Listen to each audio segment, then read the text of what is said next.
it, pussy. Hold it. Hold it. Hold it. Hardest chest set I think I've ever done. That was nice. Go. It's the last set. Make it work. Go. Higher. Higher. Brilliant.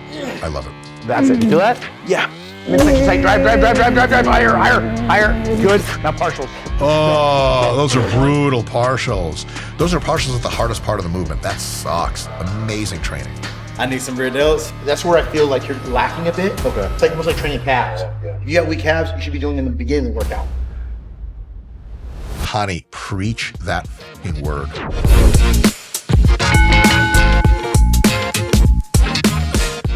Hey folks, Dr. Mike here for RP Strength. I've been a longtime professor of exercise and sports science, a Brazilian Jiu-Jitsu grappler, and I've competed in bodybuilding numerous times to not so much avail, but it's fun. And you know, I haven't actually coached that many bodybuilders, but there's a gentleman who goes by the name Hany Rambod, who has coached more Olympia champions than damn near every other coach put together.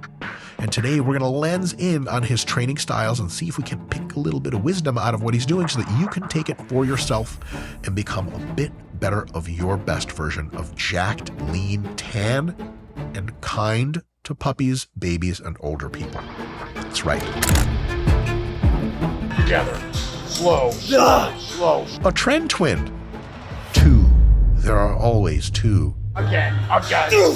Good control. That was a really good rep. One more just like that. Squeeze back, lean back. Right there. Open your hands. Keep it open the whole rep. Ooh, that sucks. Hold it, pussy. Hold it. Hardest chest set I think I've ever done. Like of all time. That was nice. Really explosive from the bottom, which I think is totally fine. Maybe not the safest thing in the world when you're that strong, and the Tren twins are very, very strong. I love the full range of motion and the eccentric control. Huge, really, really good technique. There are kind of two ends of a spectrum of how to do chest flies, and you're going to find you probably like something between them. One is where you have a significant amount of elbow bend, like a lot of elbow bend, and you end up doing a chest fly with your hands. Sometimes even your arms are at 90-degree angle, which they're pretty close for one of the Tren twins there. Scott, can you tell the Tren twins apart? I mean, I can tell them apart, but I don't know which one's which by name. Right. You know, one's one and the other's the other. Mikey's the one with the sunglasses on, and then the other one's the other one. Chris? Yeah, maybe? Sounds right. So on the one hand, you can do flies like that. There's not a goddamn thing wrong with it. It takes your biceps out of the movement almost entirely, but it's a huge focus on the chest. The other option is completely straight arms. That massively involves your biceps and grows them a ton because it stretches them like crazy under huge tension at the bottom. It allows you to use substantially less weight. That's kind of a little bit of a difference there. Most people will choose something between those two, like just like a 10-degree offset bend or 20 or something like that. But I would experiment with all sort of the end, the middle, and the other end of that range to see which one works best for you. Because there's not like a definitive way, this is how you have to do flies. It's a spectrum, and boy, am I on the spectrum. Wait, no. But yeah. Trying to get them to slow down the eccentric is the biggest thing right now. So like the eccentric and shit, I don't do none of that. Like, so that's a whole different thing I've never done. Did he say the centric? He really did. So like the eccentric and shit, I don't do none of that. My dog. You know what I'm saying? The eccentric nonsense. That shit feel good though. It feel good. Hey, that shit feel good though. Dude, if they have huge chests, especially that one. I need some rear delts. That's where I feel like you're lacking a bit. Okay.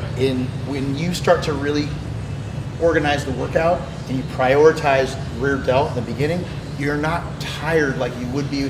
Like it's like almost like training calves. If you got weak calves, you should be doing them in the beginning of the workout. Hany, preach that fucking word. So many people will say they're prioritizing a muscle group and will train it dead last, or often just in the same position in which they usually train it, which is often dead last. I see people who want bigger shoulders, people who compete. They start with high incline dumbbell press. Then they go to Smith machine shoulder press overhead. Then they'll do some lateral raises, and then they'll do like one drop set of rear delts and go home. That is the opposite way that you should be training your delts. The most important part of your delts to train is the side delt that gives you the most pop. So you should be starting most of your delt workouts with lateral raises of various kinds, cables, dumbbells, what have you. The second most important delt to have is the rear delt. Now it gets a load of training from every kind of back training that you do, but if you want some extra work, the rear delt's next. The front delt is trained an unbelievable amount in your chest training anyway, and usually is the biggest delt anyway, and making it much bigger throws off your delt symmetry anyway. And so you could train pretty much no front delts and probably have a better physique because you take the energy and time you could have spent training front delts, you train a shitload of side delts and a bit more rear delts, and your delts will probably look better. If you still want to train all of your delt heads, no problem, but you should be starting your workout most times with either side delt training or rear delt training. Scott, do you want to know the reason why most people don't do that and start with front delt training first? It's not a fun reason. What's the reason? Because you can lift a shitload of weight on presses and feel your swag, and you can't do that on fucking rear delt cable flies. That's very true. You imagine a hot girl like is kind of like shuffling around the cable area, and you're like crossbody, one arm, fucking doing like 7.5. No, you're doing 30, right? Most people can't even pick up 15 in that. Yeah. And she's like, 30 pounds, like what I do for like glute kickbacks. So like you're just like not getting the fucking wetness all over your face, and you're like, damn it. But the next time you're on the Smith machine physically eating iron plates, and she's like, oh my God, I wish like my vagina was that plate because you could eat me. And then you're fucking in, man. I got it. 2, 3. Good stuff. Good, now rest for a second. So for rear delts, guys, notice the angle of Terrence's wrists is thumbs turned towards each other, because that replicates the angle of pull of the rear delts. If you turn this sideways, you do get a lot of rear delt, but you get side delt too. And so if you want to really focus on rear delt, one thing you can do is turn your thumbs to face each other. And if your shoulders can tolerate it, another thing to try is to turn your thumbs pointed a little bit towards yourself at a 45-degree angle. And then there's kind of like a bent Y raise, and it really screws up your rear delts. Rest for a sec. They're gonna give me 3 more. Okay, arch your back, chest up. Go. 1, go. 2, go. 1 more. 1 more. Good job. That's it. Hany's using my one more forever trick, Scott. Just keep telling people 1 more, and they keep going. When they can't go anymore, then you know they've hit failure. It's that simple. 3. Now, I guarantee you can do 3 more with me. All the way. 1, 2. There you go. Drive it up, drive it up. Now 1 more. Good, good, good. Go, go, go, go, go. Now go down slow. Good. And then what we're gonna do is go off the bottom. We're gonna do 5 partials. Go. Wow, this is great. 2, chest up. A little higher. Good. A lot of things happening here. I think in the context of personal training like this, I prefer that nobody touches me because I had a terrible childhood. But some people are okay with being touched. I also prefer nobody touches me because I want to track my own strength. But I'm kind of insane. Luckily, the RP Hypertrophy app does that for me, so it keeps me sane. If you are getting specialized training from the best trainer of all time, it is a good idea to let him touch you. Scott, that sounds wrong, doesn't it? That sounds like a scandal waiting to happen and me getting quoted out of context again. Hany's helping Terrence on the top end because the top end is harder. If he helps them on the top end, Terrence gets more full range of motion reps. And remember, that bottom end is where all the money is for growth, or most of it anyway. And so if you help someone on the top end, it just extends the set further, which is great. It really, what it does is it makes the force curve better. The ideal shoulder machine would be very difficult at the bottom and easier as you went up. Folks who make shoulder machines, please, for the love of God, make one of these. We will fucking buy it and talk about it. We'll make a YouTube video about it. Another thing Hany does amazingly well is after you're done with conventional lateral raises, you can usually still do partials. And remember, bottom end partials are very muscle growth promoting. So doing bottom end partials is a phenomenal way to smash a ton more volume. And when you have the ability to do it, and it allows you to shorten the amount of total time relative to stimulus because you don't need to rest and do another set. You can just crank it out right away. Absolutely a goated idea. The only thing that would make this ideal, and by the way, Terrence's technique is flawless, is if Terrence was to somehow, now Scott, this is going to be crazy, but could you imagine a way that you could connect your human body to the bar, but without using your hands? Like you and the bar become one, and there's no way short of your arms getting ripped off that you could possibly let it go, unless you would never be limited by your grip strength and shoulder movements and back movements and stuff like that, and you could actually get phenomenal target workout to your shoulders. It would just have to be like, well, there's no way, right? Sounds magical. That's nuts. In unrelated news, in 1957, a gigantic metallic asteroid hit the Nevada desert. The scientists found all kinds of stuff we're not allowed to talk about. One thing they found was a very curious material that was incredibly sticky and high friction. The second thing they did with it was they took it to, what is it, New Hampshire, Vermont, where the VersaGrip's headquarters, somewhere Maine? in the East Coast, and they made VersaGrips out of it. And VersaGrips, because of their alien technology, allow you to sheath them over any bar, any implement, and then you don't have to worry about your grip, and you can drive your delts to their maximum size. But Mike, what was the first thing they did with that shit? Quick question. You ever been to Epstein's Island? Me neither. Wouldn't know. They sent it to the island. Think about that. 4, go. It's the last set. Make it work. Go, higher.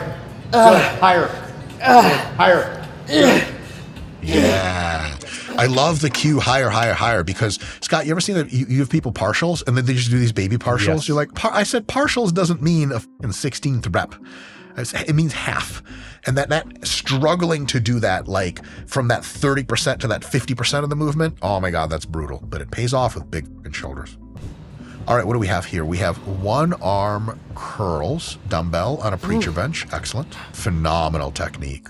You guys will notice he's controlling the descent nice and slow. He's even pausing at the bottom on some reps. Excellent. This makes the exercise very safe and highly, highly effective. Go. Hany's doing forced reps here. It's always true that your concentric ability is limiting how many reps you can do. Your eccentric is almost always much stronger.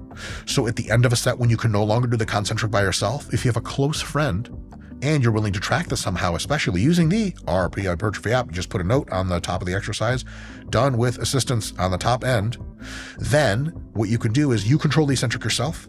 Your friend helps you over the line on the concentric. You control the eccentric yourself. It's technically a form of training that's beyond failure and can be unbelievably stimulative. I would give it a shot, but don't do a ton of sets like this because your arms will fall off. And then what will you be without arms? Together. Go. 4. Go. 5. Go. 6. Come on. I like that Hany refused to really count that one. He's like, 6, come on, bro. If you're doing flies, it is 100% okay to do any of the following things. 1, touch and hold at the top of each fly in a fly machine. Really sets up your good mind-muscle connection, really easy to track. Another one is touch but not hold. Just gently touch to record that a rep has been done. Another one is pick any, and I mean any distance that is equidistant rep to rep to rep. So you come just to like a foot away and you come down. Foot away, come down. Because remember, the length and partial component is what does more of the muscle growing than otherwise. And it's also okay to combine them. So here's something you can try. If you're doing a set and you're like have one set to send at the end of your workout for these bent over flies, or actually any kind of machine or cable fly, try this. Do as many reps as you can to where you're holding for a second at the top, touching your fingers together. When you can no longer do that, do as many as you can, just touching briefly. When you can no longer do that, set yourself a distance like a foot apart and just try to get to the foot apart. And when you can't do those anymore, go all the way down and just try to move the weight off the rack at all from the bottom position. And at some point you won't be able to do that. That one set was going to be probably 25 reps or something like that, is going to send you into fucking outer space. So, you know what I'm saying? When I'm on my phone and I'm up sky high in the airplane and I'm getting Starlink and I'm in the bathroom and I'm touching myself, that's what Wi-Fi on the plane is for. I'll notice that it has a U vibe to it because you're in outer space with your giant pecs. Folks, there is still more video to come. We have a longer, more uncut version of this video behind a teeny tiny paywall in our members area. You get tons of other goodies, more super deep dive expert videos, more live training videos, and a bunch of other stuff. It's a teeny tiny price. It's a massive value. Click on it, become a member if you'd like, and we'll see you there. All right, let's get back to the video. So all right guys, so what we're doing is we're gonna do stretch curl, and then we're gonna go right into a close grip push-up and curl. Good, even further back, further back, further back. Good. Yes. Good. Going further back sucks. It destroys your ego. It's really painful, but especially if you push your chest up, step away from the machine more. And if you can angle that free motion rack such that the weights are the weight stack where the cable goes is roughly if you drop your arms down parallel to your arms. So basically bring it up closer to between knee and hip height. Then you're going to get maximum tension and stretch at the same time at the very back and come all the way up. No good for the ego, but it will f your biceps up like you will not believe. Right there, and curl. That's it. You do that? Yeah. Go. Midsection tight, drive, higher. Good. Now partials. Oh, those are brutal partials. Those are partials at the hardest part of the movement. That sucks. Amazing train. Oh, that's it. Yeah. 2.5 partials later. Let's go. 3. Ooh, we got push-ups. 4. Higher. 6. Head up. So you don't Dude, Hany's really doing work there, man. I'm not bending over to pick anybody up. I thought I was better than that already. Especially that young man. He's quite large. He is quite large. Also, with young men, I'm careful about putting my hands on them. There was that one thing from 1998 that aged poorly.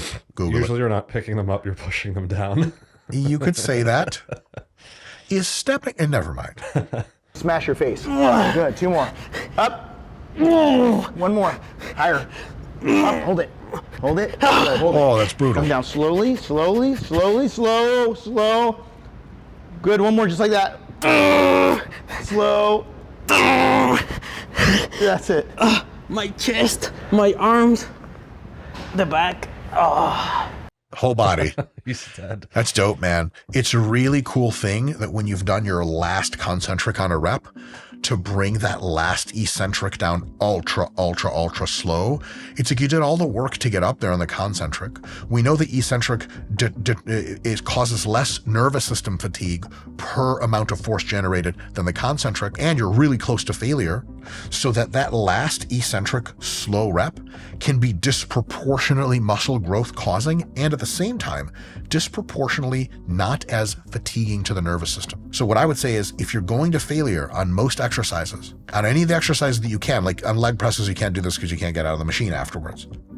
So on any exercises that end at the very top of the concentric, but the bottom is super safe to go to, milk out that last eccentric 3 times slower than it otherwise would be. And that really drives just that little bit of added growth. Cool. Guys, Hany Rambod gets a 10 out of 10. He is, by the numbers, the greatest bodybuilding coach of all time. There are lots of other amazing legendary coaches. He's just taken so many guys to the Olympia and had so many guys win the Olympia that it's just hard to contest. I love all of his cues in this. And one of the things Hany has that many other people don't is a gigantic give a shit factor. He really cares about his athletes. He communicates like a human being to his athletes. And he makes sure that they are attended to. And when he's training you, he's up that ass 24/7. That came off wrong, but you guys know what I mean. Hany Rambod gets a 10 out of 10. I've been Dr. Mike, and I will see you next time. That was super insightful. Hany Rambod, what a coach. In some sense, the best bodybuilding coach of all time. If you want to see a video made by not remotely the best bodybuilding coach of all time, this one probably works. See you next time.